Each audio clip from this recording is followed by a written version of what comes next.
Здравствуйте, Яна. Да, здравствуйте, Мурат Клычевич. Добрый вечер, уважаемые слушатели, добрый вечер, уважаемые граждане Туркменистана. Сегодня, 8 ноября 2025 года, в субботу, предлагаю вам послушать мнение Мурата Клычевича Курбанова по поводу встречи глав Центральной Азии и Дональда Трампа. Здравствуйте, Мурат Клычевич. Здравствуйте еще раз. Да. Здравствуйте, наши уважаемые зрители, наши Да, подписчики. прежде чем перейти к вопросам, я бы хотела спросить у вас, отслеживали ли вы это мероприятие, встречу? Да, это событие, политическое событие, которое очень сильно будет влиять на Центральную Азию, на все страны Центральной Азии, также на бывшие страны СНГ. Поэтому это событие, оно отслеживается не только мной, всеми экспертами, всеми политическими обозревателями. Это большое событие политическое. Да. Вот мы тоже, хочу сказать, что со своей правозащитной платформой гражданского движения «Даянч» подготавливались к этому мероприятию усиленно. Мы писали письма в Белый дом непосредственно Трампу, вице-президенту, в департамент США, также во все университеты и институты Соединенных Штатов Америки, сообщая им о правонарушениях в Туркменистане со стороны властей Туркменистана и также местных госчиновников. Вот. И в связи с этим, пожалуйста, я хотела бы задать вам первый вопрос. Как вы оцениваете сам факт этой встречи? Дипломатический прорыв или политический сигнал России и Китаю? Можно сказать, это и дипломатический прорыв, и сигнал и России, и Китая. Потому что это уже не первая встреча, это третья встреча. Первая встреча была в 2015 году на уровне дипломатических представительств, была встреча организована. Потом, если вы помните, Байден приезжал, то есть Байден вызвал руководителя Центральной Азии и провел в 2023 году встречу. Это уже третья встреча на высшем уровне. Последние две встречи проходят на самом высоком уровне. И поэтому это большой сигнал. Америка, Соединенные Штаты Америки начинает увеличивать свое присутствие в Центральной Азии, хочет закрепиться там. Она и раньше была, просто она хочет усилиться. То есть это огромнейший сигнал России, потому что Россия всегда держала геополитику вот в этом регионе. Как вы знаете, в 1945 году после завершения войны, вот этой Второй мировой войны, многие страны договорились, то есть все страны договорились практически, и создали архитектуру безопасности. То есть бывают регионы, за которые Америка отвечала, есть регионы, за которые Китай отвечал, есть регионы, за которые Советский Союз отвечал. То есть это страны Советского Союза, бывшие страны, и страны Восточной Европы до Берлина. Вот по Берлину проходила, как вы помните, стена берлинская. По ту сторону Америка отвечала, по эту сторону Советский Союз отвечал за безопасность. То есть когда возникали проблемы в этих странах, то руководители встречались, обговаривали и урегулировали вопросы безопасности. Это была геополитика, это была ответственность и так далее. И, как вы знаете, в 1991 году, после разрушения Советского Союза и образования многих независимых государств, так называемых государств, пошла первая деколонизация этих стран от России. Сейчас она идет и набирает обороты, деколонизация от России. И вот в этой связи, с тем, что война затронула сильно экономику России и экономику Украины, Россия ослабла, она не может также проводить свои геополитические игры в Центральной Азии, и поэтому это ослабление и Америка почувствовала, и Китай почувствовал.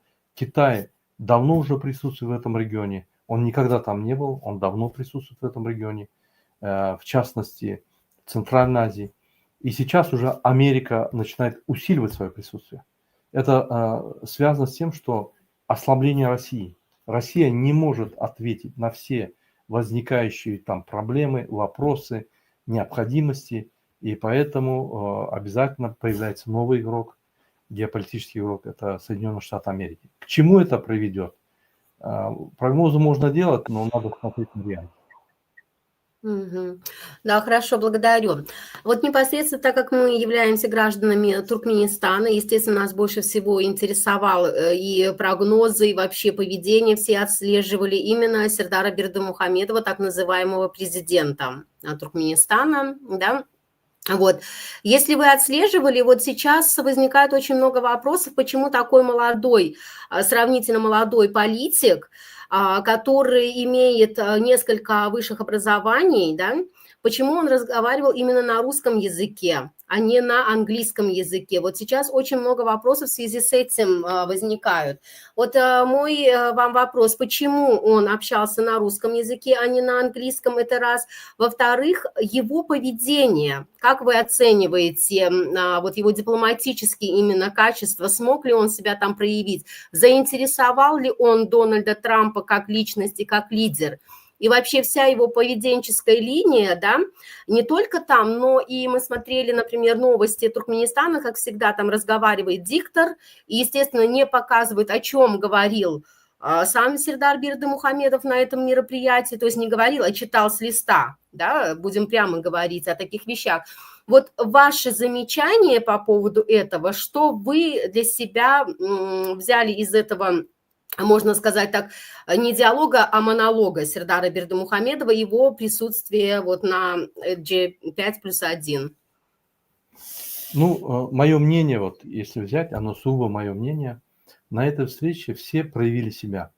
Особенно проявился Казахстан и Узбекистан. Казахстан подписал где-то на 17 миллиардов 30 соглашений. Узбекистан подписал где-то на 130 миллиардов, по-моему, контрактов. Первые, допустим, несколько лет 30 миллиардов, а остальные в течение 10 лет 100 миллиардов. Это огромные инвестиции, которые будут осуществляться в Узбекистан со стороны американской компании. А Казахстан уже давно работает, и там уже 100 миллиардов американских инвестиций уже есть. Сейчас еще дополнительно 17 миллиардов в IT-технологию, авиастроение, то есть поставки авиадеталей и самолетов и так далее. То есть Америка имеет присутствие давно уже в Казахстане. И Казахстан, как американский партнер, он быстро проявил себя. Допустим, Узбекистан только появился как партнер. Присутствие американских компаний там очень маленькое и сейчас будет увеличиваться. Относительно переговоров, почему Сердар Бердымухамедов разговаривал на русском языке или почему не на английском, это уже не имеет принципиального значения по одной причине, что каждый имеет право говорить на том языке, на котором он считает нужным. Допустим, киргиз Джафаров говорил на киргизском языке. Поэтому обвинять в том, что он говорил на русском или на английском, это не принципиально. Принципиально, как он там себя представил, как он представил страну. А страну он представил достаточно плохо. По одной причине, что он просто поздоровался, пожелал, поблагодарил Дональда Трампа за приглашение, и на этом все кончилось. Все. Допустим, казахстанский лидер, когда выступал, он поблагодарил Дональда Трампа за такую встречу на высоком уровне. Он присоединился к соглашению, Авраамскому соглашению, подписанное ранее другими мусульманскими странами. Он открыл новое дипломатическое событие. Узбекистан тоже самое поблагодарил и тоже экономические, значит, интересы свои проявил и, естественно, получил добро на это. А Туркменистан, он и не предложил ничего, просто сказал, что в сфере безопасности надо сотрудничать, в сфере экономики. Это общие фразы. И на этом все закончилось. Очень кратко он просто сказал, что мы хотели бы сотрудничать, и на этом все закончилось. И я думаю, что даже если он предложил бы что-то, все равно никаких соглашений заключено не было. Почему? Я поясню. Если посмотреть на Центральную Азию, сам Казахстан, он более демократический. Во всех странах СНГ самая демократическая страна – это Казахстан. Естественно, это Украина идет, Грузия там демократия, но Казахстан, у него свободная экономика относительно других стран, там много инвестиций, там работают законы для инвесторов, то есть нельзя отнять у инвестора что-то, там законы совпадают с международными нормами и конвенциями, заключенными Казахстаном, там можно отсудить, там можно защитить свои права, я имею в виду международным компаниям, там можно защитить права другие. Естественно, там тоже нарушения. Естественно, это тоже диктаторская страна, не демократическая. Это естественно. Но относительно Центральной Азии это самая демократическая страна, где поддержка, реальная поддержка такая, около 30%, возможно и более. Я это видел, когда проводил протест напротив казахского посольства.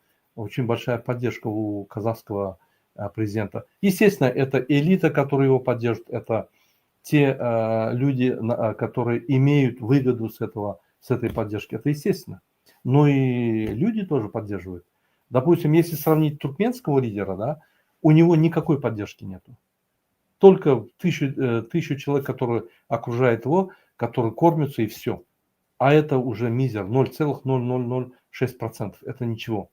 Поэтому не сравнить поддержку, внутреннее состояние страны, экономическое, юридическое состояние законов, работа государственных институтов, меджлиса, государственных аппаратов, открытость, прозрачность страны и так далее.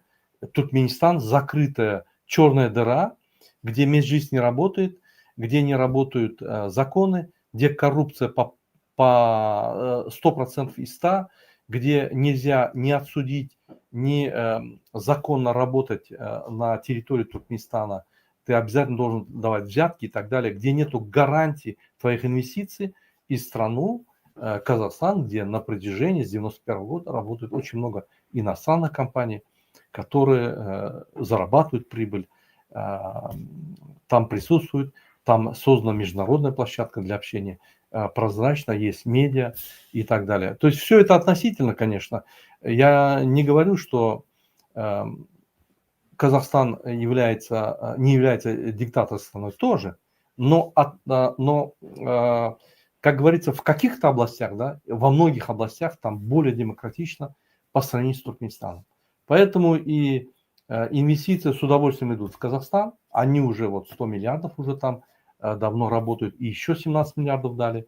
Узбекистан по сравнению с Туркменистаном тоже более демократично, там президент есть, парламент есть, там есть другие институты государственные, они работают, там можно инвестиции делать, забрать деньги и так далее. Допустим, в Туркмении все инвесторы, которые были с Турции, их просто взяли и кинули, выгнали, забрали все их материалы и так далее. То есть с ними поступили плохо. Поэтому у Туркменистана нету истории инвестиций, инвестиционной истории нету. Вся история, которая есть, допустим, Гурбангулы Бердымухамедов вместо сына поехал в Японию, попросил, Япония выделила там для строительства завода, построил завод и выделил какие-то деньги, и на этом все закончилось. На этом все закончилось, все. И теперь они пытаются вытащить эти деньги обратно. Все. Китай то же самое, вкладывает только в то, что потом сразу забирает. То есть он не делает инвестиций. Поэтому сравнить инвестиционное поле Туркменистана и инвестиционное поле Казахстана и Узбекистана – это небо и земля. В Туркменистане беззаконие, права человека нарушаются. На это все смотрят. Если вы заметили, когда они встретились, прежде чем встретиться, правозащитные организации сделали заключение, обратились к Трампу, Human Rights Watch, Amnesty International. Они обратились к Трампу и рассказали все проблемы и нарушения, которые происходят. Естественно, такая встреча готовится. Есть Министерство иностранных дел, Государственный департамент Америки готовит эту встречу. Он собирает весь материал. о президенте, о его отце, вот как он передал сыну власть и так далее. Все это изучается и делается короткий доклад Трампу, и Трамп в курсе этого. Естественно, исходя из этих вот всех поступивших информаций, он принимает решение. Он не будет вкладывать в Туркменистан. Туркменистан не готов принимать инвестиции по одной причине, что там юридическая площадка, то есть юридически законы не соответствуют, законы не выполняются, многие статьи Конституции не соответствуют международным нормам, конвенциям, заключенным Туркменистаном и соглашениям, поэтому туда никто вкладывать не будет. Я еще раз хочу напомнить нашим гражданам, не ждите инвестиций в Туркменистан, невозможно. Никто этих двух диктаторов финансировать не будет. По одной причине, что никаких гарантий нету вытащить эти деньги обратно. По одной причине, что скоро эта власть разрушится, первое. Второе, даже если они не разрушатся, никакой гарантии нету, значит, своевременно брать эти деньги обратно. Конвертации нету. Все раздел продукции или все работы там приходится делать криминально, то есть менять на рынке валюту, платить работникам и так далее. Это весь криминал. Никакая инвестиционная компания, никакая компания не зайдет туда, потому что прежде чем зайти, они изучают страну, смотрят на правозащиту, смотрят, что там творится, изучают весь материал. И если там целый клубок проблем с правами человека, если нету прав человека, не думайте, что есть права у бизнесменов, предпринимателей и так далее. То есть экономические отношения тоже нарушаются. Потому что если права человека не соблюдается, то не соблюдается регламент экономических отношений тоже. Все это нарушается, все это взаимосвязано, потому что это одна среда. Вы не можете, допустим, нарушать права человека, а экономические отношения красиво, правильно вести и как бы гарантировать. Это взаимосвязано настолько, что не получается, да. Поэтому страна Туркменистан не соответствует тем нормам инвестиций, которые сегодня принимаются всеми инвесторами для инвестиций. Нету этих, она не может подойти к этим нормам, потому что очень много нарушений, очень много беззакония, очень много беспредела. Поэтому ждать инвестиций в Туркменистан бесполезно. И Сердару, если бы он даже предложил, он предложил, попросил, ему ничего не будет, никто ничего не даст. Более того, Сердар, он некомпетентен во многих областях. Это просто папа управляет страной, папин сынок, которого поставили, да, и даже в обращениях народ Архада Алфердар, то есть когда его называют папу обязательно, потому что папа и есть управление страны. Его нельзя самостоятельно назвать.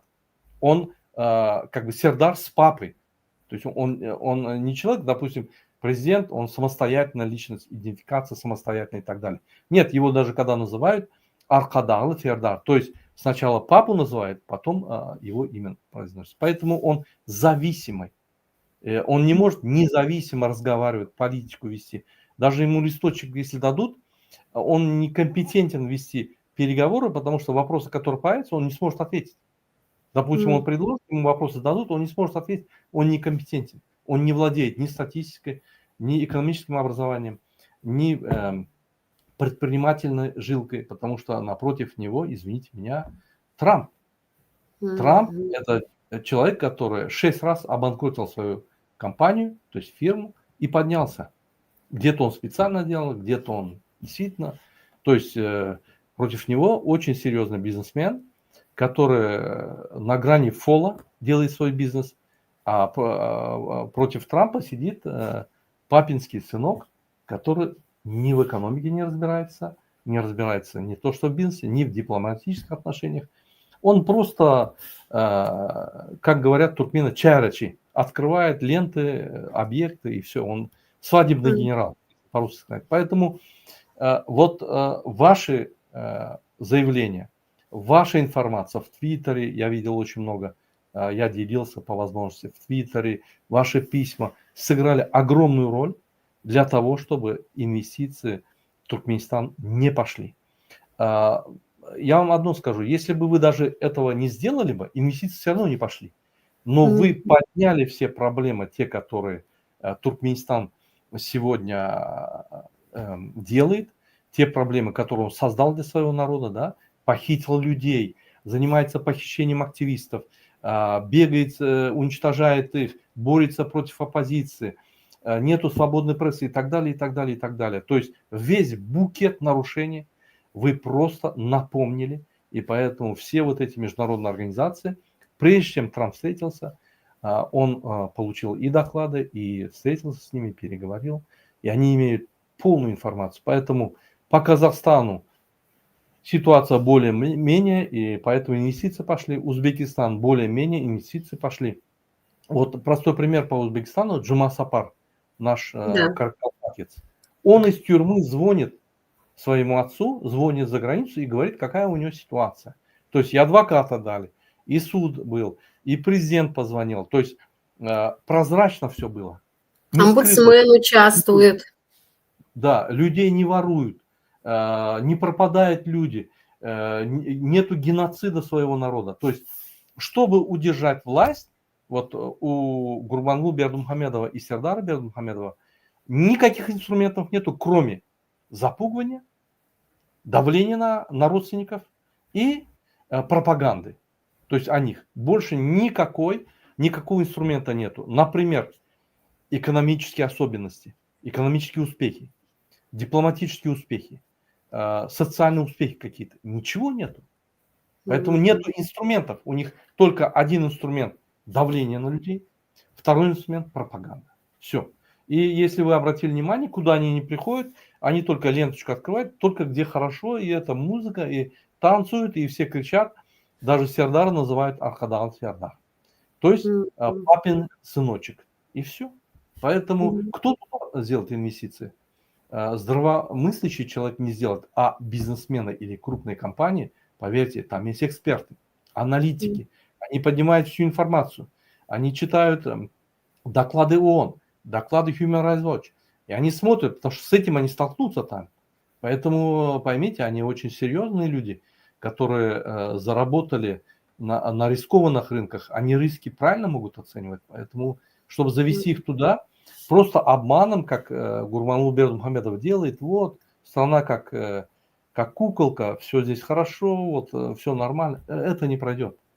Это американскими компаниями, европейскими не пройдет. Поэтому на сегодняшний день в Туркменистане нету ни Total, ни Mobil, ни Shell, ни другие крупные компании нет в Туркменистане. Они не смогут там работать. Это невозможно.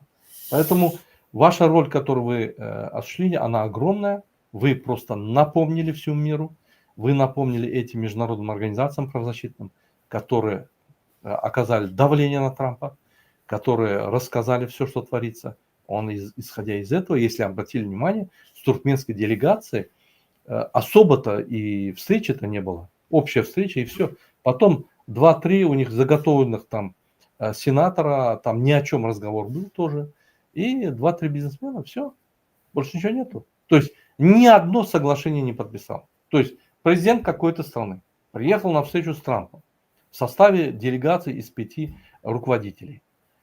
Они подписали соглашение, ни ему, ни Таджикистану не дали никаких этих. Хотя и Таджикистан, он более сильно давил ситуацию и говорил, у нас есть и 60% всех водяных запасов в Центральной Азии, это у нас. У нас редкоземные материалы, у нас очень много минералов, которые нужны сегодня вот, заводы, производители и так далее. Инвестируйте. Не пошли, ничего не делали. Поэтому ситуация с правозащитой прямо влияет на инвестиции. Очень прямо. Поэтому сегодня, завтра, послезавтра, через год, через 10 лет, пока у власти находится Сердар Гурбангулы Бердымухамедов, инвестиций в Туркменистан не будет. Он может и в Америку слетать, он может и в космос летать, он может с галактическим правительством встретиться. Инвестиций не будет. Надо вот реально жить, реально осознавать. Да. Спасибо. Да, вот еще дополнение такое, что нету непрозрачного статистики никакой абсолютно, да, не то, что прозрачно, вообще нет никакой, и еще нету, естественно, бюджет открытого бюджета тоже нету доступа. Даже вчера вот мы с вами обсуждали этот момент, да, где найти статистику по Туркменистану. Вот у меня люди спрашивают, и, естественно, нигде. И есть вот приблизительная статистика, там, Human Rights Watch и так далее. А по поводу языка, я именно почему этот вопрос подняла, ведь это не вопрос того, что право, на каком языке он может прочитать с листочка, я не об этом хотела сказать. Возникли вопросы к его образованию и к его компетентности. Вот только из вот этих побуждений я подняла этот вопрос, но не я подняла, уже эксперты поднимают эти вопросы, и я вот решила послушать ваше мнение. Перейдем тогда ко второму вопросу. Сыграли ли обращения и письма от правозащитников Центральной Азии, включая платформу Даянч, какую-то роль в инициировании и повестке этой встречи? Но вы уже приблизительно ответили на этот вопрос, да, даже не приблизительно, а открыто. Тогда перейдем к следующему. Какие ожидания могут быть у стран региона от сотрудничества с США в сфере прав человека и демократических реформ? Будут ли они вообще? Вот именно касаемся Туркменистана. Да, понятно, что в остальных странах более-менее все равно что-то есть. Ну, вот надо понимать, что ООН в основном инициатор и главная роль в ООН – это США. И сегодня идут специальные программы в Центральной Азии по созданию гражданского общества, по интеграции этой Центральной Азии в мировое сообщество, интеграции гражданского общества других национальностей. Да? Идет очень много форумов, очень много конференций. Вот последняя в Алмате была, в Астане была конференция из Туркмении. Вот кто выезжал, они мне звонили, сказали, мы едем на эту конференцию, я программы видел. И идут эти инвестиции для развития гражданского общества, потому что мы должны одно понять, да, вот смотрите, эта планета сейчас взаимоотношения национальностей, да, оно уплотняется, то есть интегрируется. Мы все интегрируемся в глобальную систему. Почему? Это связано с развитием социальных сетей, технологий, IT-технологий, цифровых технологий и других, логистик и так далее, и так далее. Это дает толчок на все. Логистика, граница, язык и так далее, и так далее, и так далее.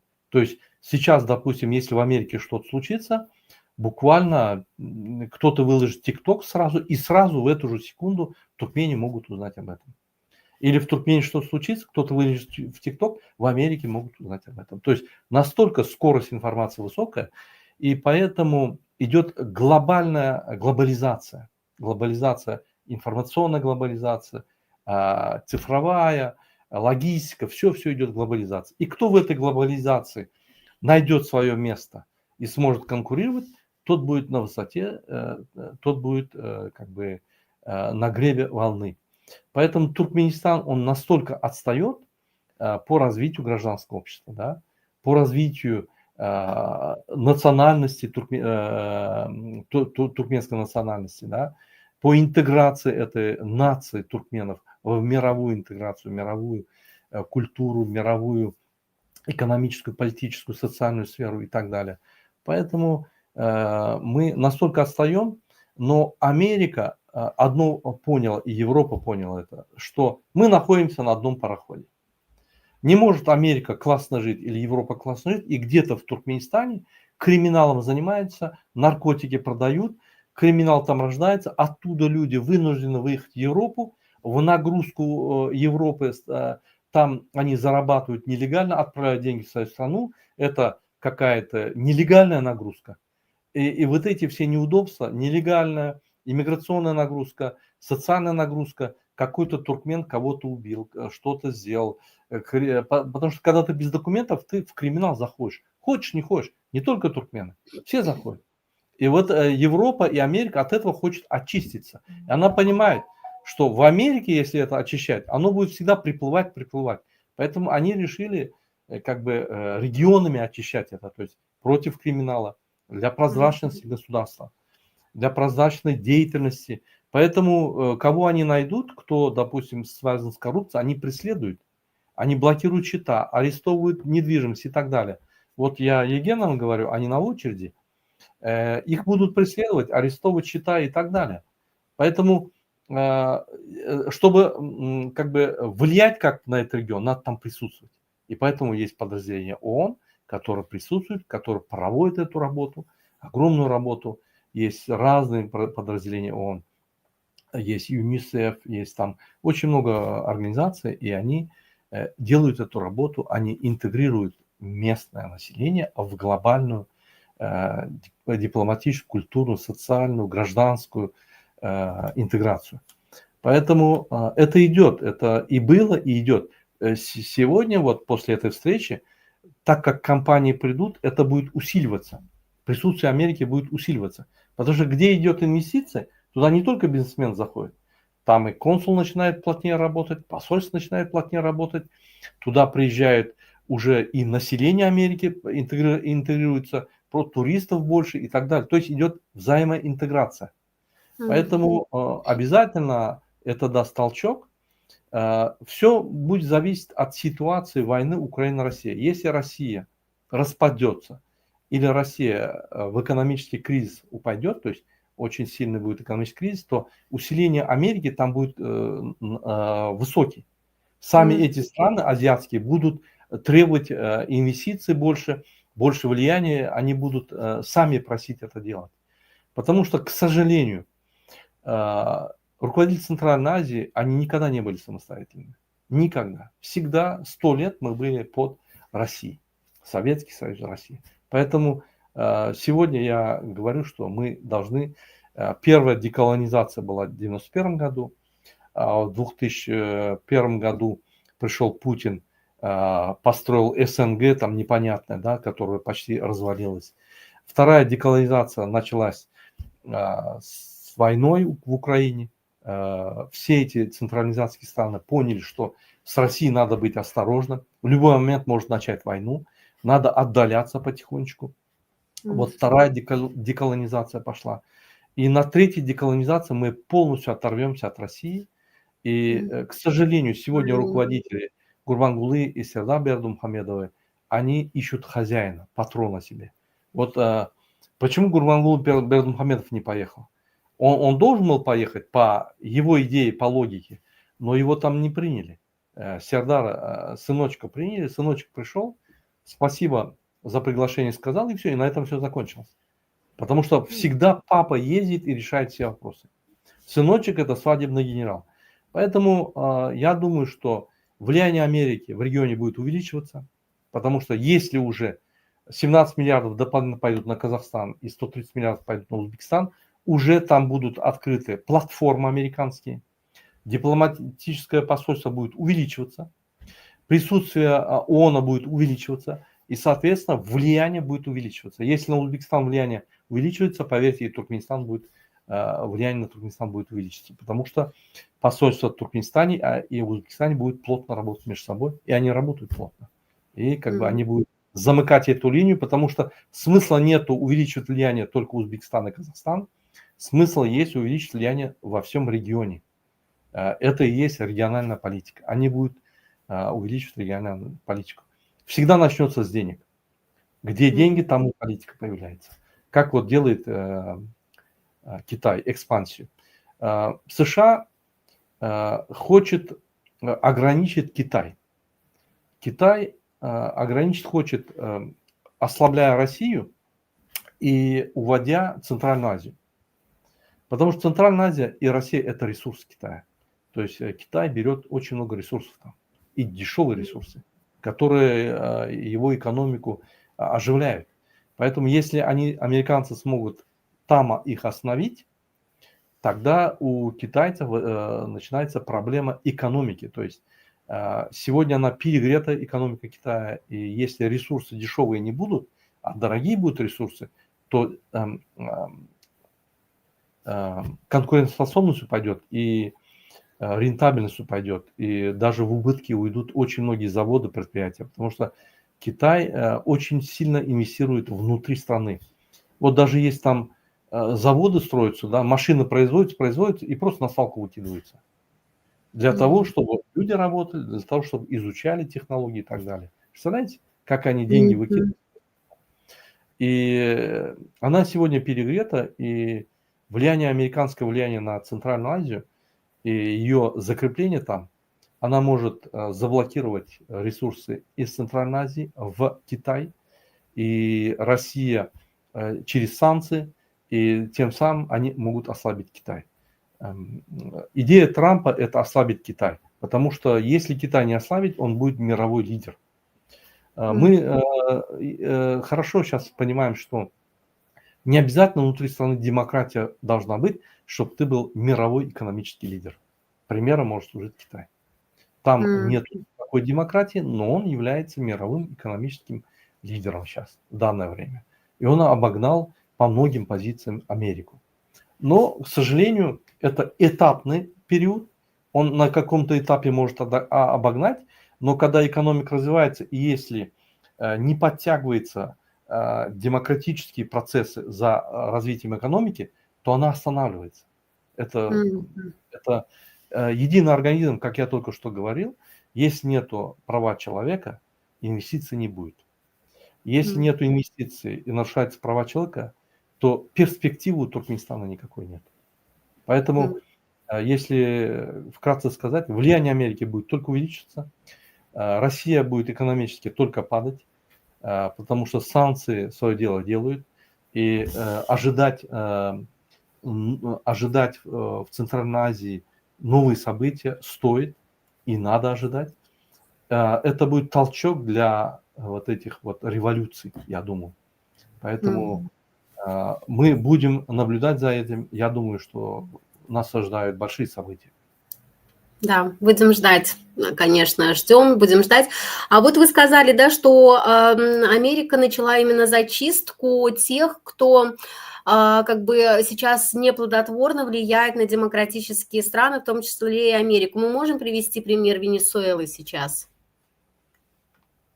Да, Америка, ну там не только, как говорится, они борются за права человека, просто Венесуэла, с Венесуэлы идет очень большой объем наркотиков в сторону Америки. И это влияет очень сильно на социальную среду, на социальное положение американских граждан. Поэтому вот я был в Пенсильвании, смотрел вот эти вот улицы, где наркоманы, да, это просто фильм ужасов. Я ездил специально, попросил наших ребят повезти, показать. Это просто фильмов ужасов. То есть там не просто наркоманы, там их последняя стадия. То есть есть очень много районов в американских городах, где вот эти наркоманы собираются. Это не из-за того, что Америка производит наркотики. Нет, это вот оттуда заводятся. И они понимают, что чтобы остановить эту проблему, недостаточно бороться в Америке, надо прийти в эту страну и там наладить порядок. То есть точно так же, как я вам говорю, если в Туркменистане вот этот криминал будет дальше развиваться, беззаконие дальше развиваться, обязательно вот такая группа, как Даянш, другие правозащитные группы, они будут на весь мир раскидывать информацию, обязательно мир отреагирует. Обязательно. Потому что если не отреагировать, поймите, это как зараза, она будет распадаться. То есть оттуда наркотики вот поставлялись в Венесуэлу, я знаю, да? Они будут поставляться в Венесуэлу, то есть через Афган, Туркменистан поставляет в Венесуэлу, Венесуэлу в Америку. Это маршрут. Этот маршрут работает. И он может скрыться, этот маршрут. Поэтому, как вам говорит, вот когда вы делаете криминал только в Туркменистане, да, вы не разбогатеете. Вот почему егены, племянники Гурбангулы Бердымухамедов делают криминал наркотрафика масштабный, да, ну, чтобы обороты были, чтобы разбогатеть. Что в Туркменистане? 4 миллиона. Из них наркоманов, ну, скажем, 500 тысяч. На них много не заработать. Это копейки. А вот теперь представьте, что один наркотрафик поставить через Венесуэлу в Америку или через Болгарию или через Венгрию в Европу, а это трафик. Это там одна поставка, это больше, чем весь Туркменистан. То есть вот этот диктатор, чтобы заработать больше денег, потому что на что он может заработать? На продаже газа, нефти и на наркотрафике. Он обязан идти в наркотрафик. Это и Ниязов делал, и Гурбангулы Бердымухамедов делает. Это картинка для нас, что он борется с наркотиками. Наркотрафик идет. И на этом он зарабатывает. И это вскроется. И если это вскроется, против него начнут бороться. Против, как вам сказать, вот криминал, он не может вот сидеть в одном районе и сидеть. Его мечта криминала, да, захватить другой район, увеличиться, да, контролировать больше, больше, больше. Точно так же криминал туркменский. Они контролируют Туркменистан, но они хотят участвовать в других криминалах, наркотрафиках. Поэтому они обратят внимание, и Даянч в этом отношении это алерт, как говорят французы, сигнал, красный сигнал. Он подает красный сигнал, что здесь есть проблемы. И поймите, эти проблемы изучают специалисты. Они видят, они когда начинают изучать, вы делаете просто фокус внимания. И когда фокус внимания падает, они начинают все изучать. Не только, что людей воруют, не только, что нарушаются права, не только, что инвестиции нельзя сделать, не то, что отец сыну передал. Они все изучают и понимают, это черная дыра. С ним надо что-то делать. Пока силы не хватает, пока находим, но как взрыв будет, эту черную дыру отрегулируют. Поэтому, когда говорят американцы что-то, и Гурбангулы, Бердымухамедов, и Сердар, они не только боятся, они просто... И когда в Америку приехал, он сидел, боялся, что его там арестуют. Он боится. Да, благодарю. Как по-вашему, как по-вашему, подобные переговоры могут повлиять на судьбу туркменских гражданских активистов и диаспор за рубежом? Могут повлиять, но сегодняшнее правительство Америки, возглавляемое Трампом, его интересует экономический, политический вопрос. Вот эти вопросы демократических преобразований сильно его не интересуют, но он не против их. То есть вся Америка построена, Конституция построена на демократических элементах. Как бы благодаря этому Трамп может делать экономические операции, богатеть и так далее. Благодаря этому сегодня экономика Америки работает. Она свободна. Это Конституция Америки. Это основные демократические принципы. Свобода. Поэтому он это прекрасно понимает. Но поймите, Америка не может все решать. Я с сенатором говорил. Они говорят, 45% стран в мире демократические. Остальные диктаторские. Мало или больше, но диктаторские, авторитарные. И мы не можем всех спасти. Но вот отъявленных, таких как Саддам Хусейн, Каддафи, там этих, они отрегулируют. Обязательно. Вот Путин появился, они отрегулируют эти вопросы, потому что эти люди влияют на развитие мира, они уводят в криминал этот мир, поэтому они обязаны, чтобы существовать, они обязаны отреагировать. Поэтому американцы, когда будут входить, поверьте, если американцы будут входить в Узбекистан, то демократия в Туркменистане увеличится. Обязательно обратят внимание. Обязательно. Это будет единственное. Вот нам надо больше работать, больше фокус давать им, чтобы их фокус попал на Туркменистан.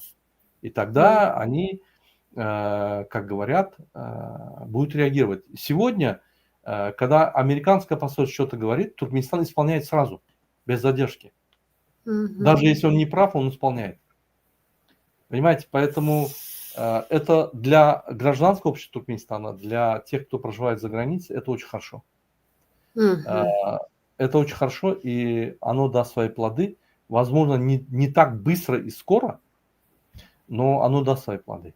Поэтому Туркменистан будет независимым и свободным от авторитарного режима, от диктаторов. Вопрос просто времени. Если народ захочет, это может быть сегодня случится. Если народ не захочет, то вокруг события будет так осуществляться, что народ вынужден будет это сделать. В противном случае инвестиций нету, работы нету, криминал растет. Дороги закрыты.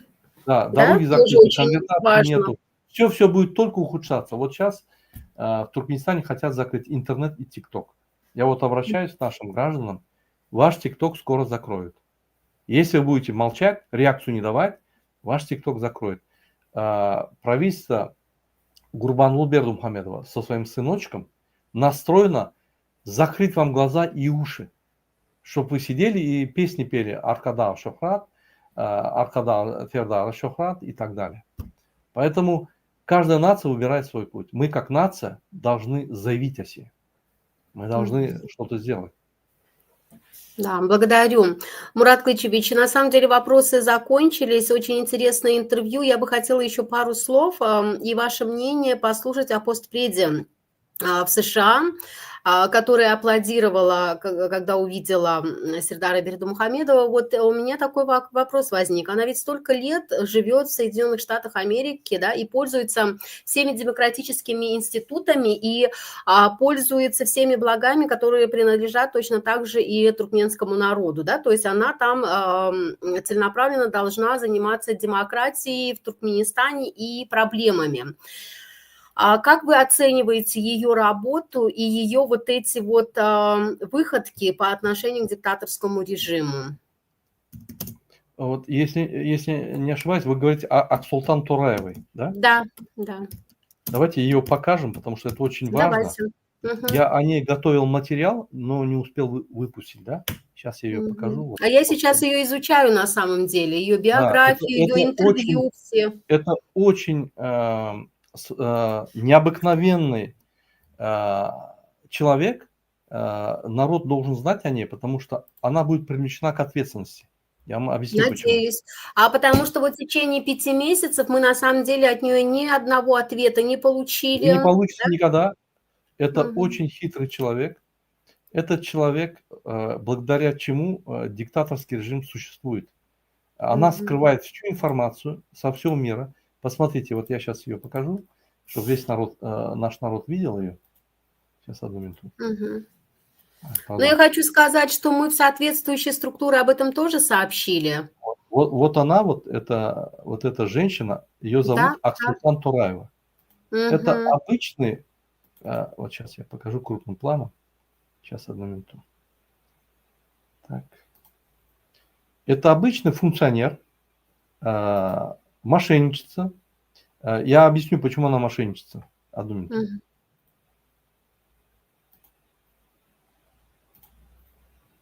Вот не могу больше увеличить. Сейчас я постараюсь другую картинку дать. Это дипломат, так называемая. Она обслуживала и Ниязова, она обслуживает и Гурбангулы Бердымухамедова. Обратите внимание, вот она. Вот эта женщина, Аксултан Тураева. Эта женщина на протяжении... Атаева. Да, Атаева. Аксултан Тураевна Атаева, по-моему, если я не ошибаюсь. Эта женщина, обратите внимание, на протяжении более 20 лет, работая в дипломатических организациях, в основном в ООН, везде всем объясняла, что в Туркменистан это демократическое государство, там нету нарушений. Ниязов не диктатор, это народ его любит, посмотрите, они танцуют перед ним, песни поют, и я обожаю его. И то же самое, когда Гурбангулы Бердымухамедов Ниязова убил и пришел к власти, она делала, называется, политическое прикрытие, да, то есть перед всем миром в ООН она стояла за них и объясняла, нет, это не диктаторы, это нормальные люди, он очень образованный, очень умный, он и артист, велосипедист, коневод, собаковод, поэт, писатель, диджей и так далее, и так далее. Это у него такой дар, и вот она вот рекламировала его, она забыла о народе Туркменистана. И все вот эти правонарушения она скрывала там. И поэтому народ Туркменистана не получал должной помощи от мирового сообщества. Только из-за нее. Она блокировала все. Абсолютно все. Вот эта женщина, я ее кроме мерзавкой не могу назвать. Это мерзавка на самом деле. Она должна понести ответственность. Эта женщина обслуживает интересы диктаторов. От туркменского правительства, она там как полномочный представитель, говорит, что в Туркменистане никакие права человека не нарушаются. В Туркменистане все хорошо. И сына, которого народ избрал, народ его так любит, и это не роль отца, это народ хочет этого сына Сердара Бердымухамедова. Вот эта женщина на протяжении 20 лет обманывала весь мир и весь туркменский народ.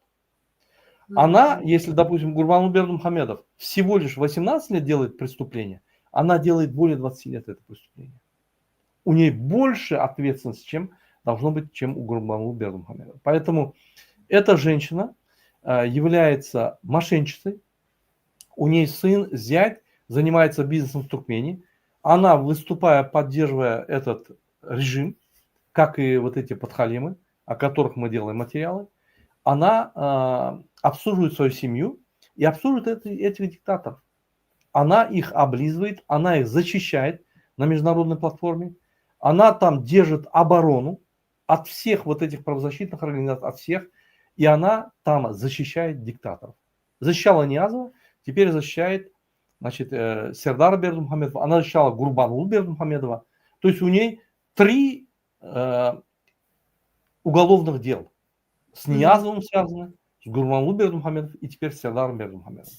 Поэтому, когда он туда прилетел, она там выбежала, простиралась перед ним и так далее. Я увидел ее интервью какому-то этому, она как дипломат в свободной стране, говорит о своих типах свободных взглядов, рассуждает. На самом деле это мошенничество. На самом деле это человек, это позор Туркменистана, который облизывает и защищает диктатора перед всеми международными организациями. Вот, допустим, если в ОБСЕ они приезжают, эти, наша туркменская делегация, когда мы их атакуем, мы на них нападаем, говорим, что вы неправду говорите. Они уходят как бы в край, ну и на этом достаточно, потому что они сильно не виноваты. Но вот эта мерзавка, она там стоит и нападает на всех. И говорит, Туркменистан демократическая страна, нейтральная и так далее. Всю оборону международную это она держит. Не Рашид Миреров, она это делает. Причем граждане Туркменистана, она это делает за ваши личные средства. Хочу абсолютно вам напомнить. Коррупционерка, обычная коррупционерка, мошенничество и функционерка. Ее там и держат, преступница, она... можно открыто сказать, что она преступница. Она на самом деле преступница. Преступница именно против граждан Туркменистана, она участвует в геноциде определенном против граждан Туркменистана. Это преступление, причем за деньги граждан Туркменистана, как говорится. Да. Да, благодарю вас за великолепное интервью. Я думаю, что очень много тем интересных, хороших мы побочно именно подняли. Поэтому я думаю, что нашим гражданам есть над чем задуматься. Заявляйте о своих правах, заявляйте о правонарушениях. Если у вас забрали ваши права, это не означает, что у вас их нет. Благодарю. Диана, вот на один вопрос, если вы позволите, мы ответим. Вот здесь. Да, конечно, с удовольствием. Қазақстан мен Өзбекстан инвестиция ettiği sebeple o yıllarda güçlü Rusofobia öten Ukrayna bolluğu, kırıldığı inni Kazakistan Rusya'ya karşı kuşkulmeli Amerika yönü yerden yaxşılık etmedi. Amerika hiç kime yaxşılık eden o, hiç vaktim. Amerika öz bəxvidini işleyen.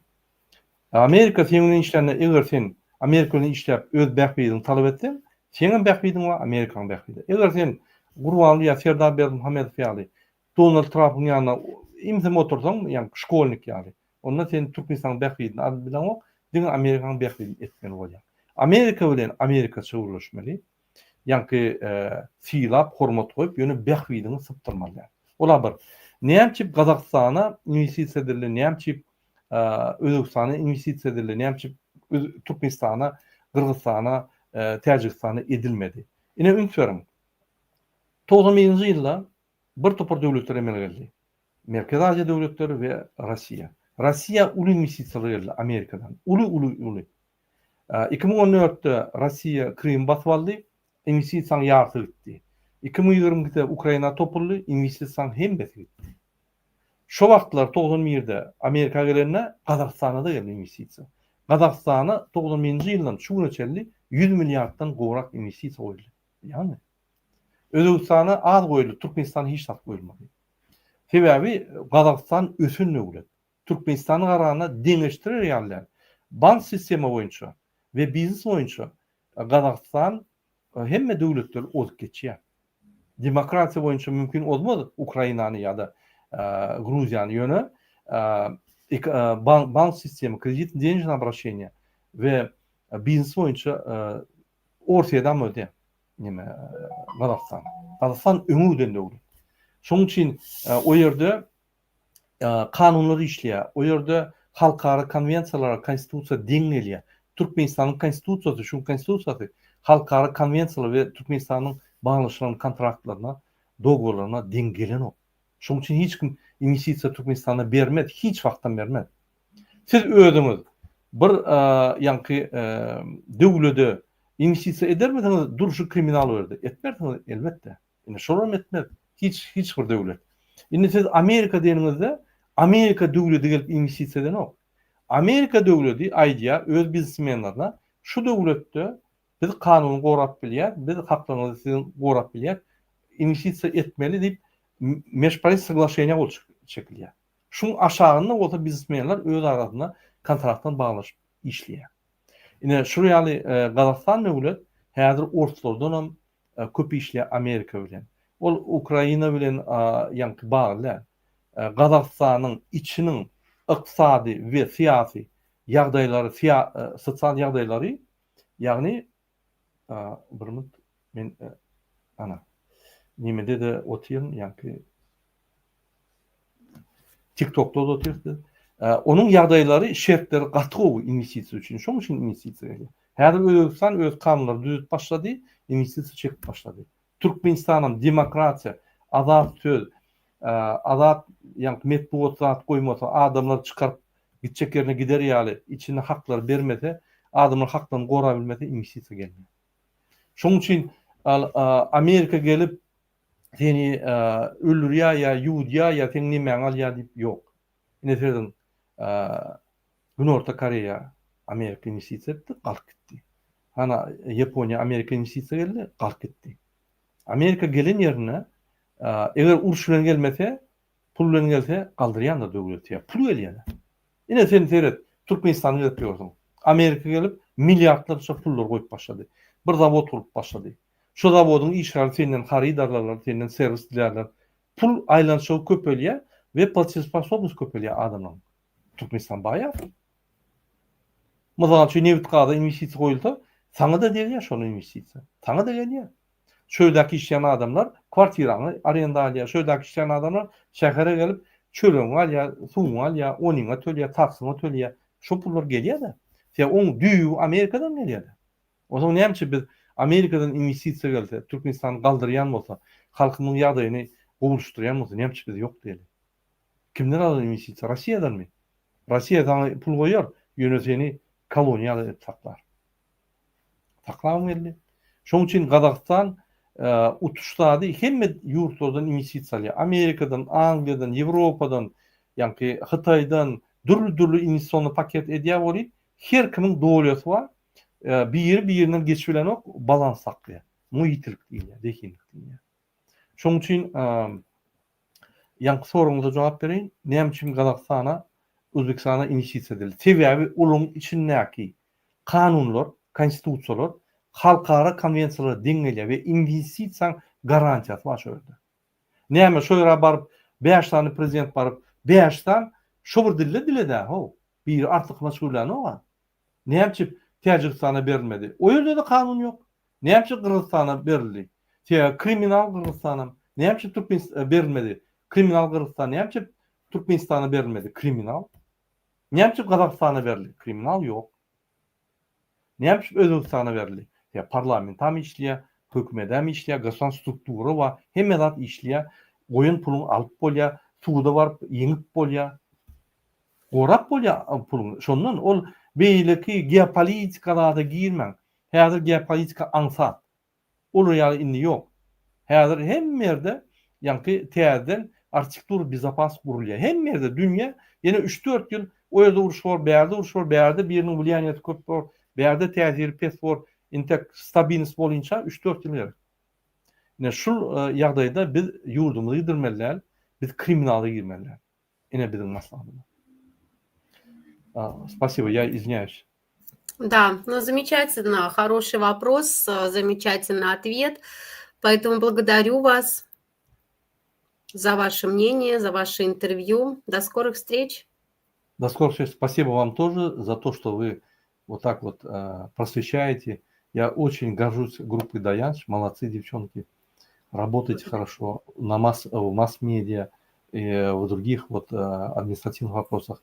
Я очень надеюсь, что даже после победы демократии в Туркменистане вы продолжите работать и будете защищать права наших граждан.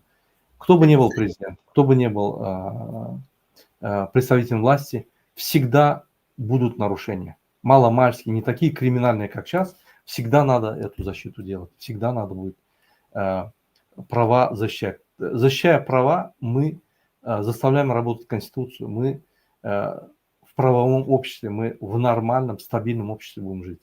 Если этого не будет, опять в какую диктатуру улетим, непонятно.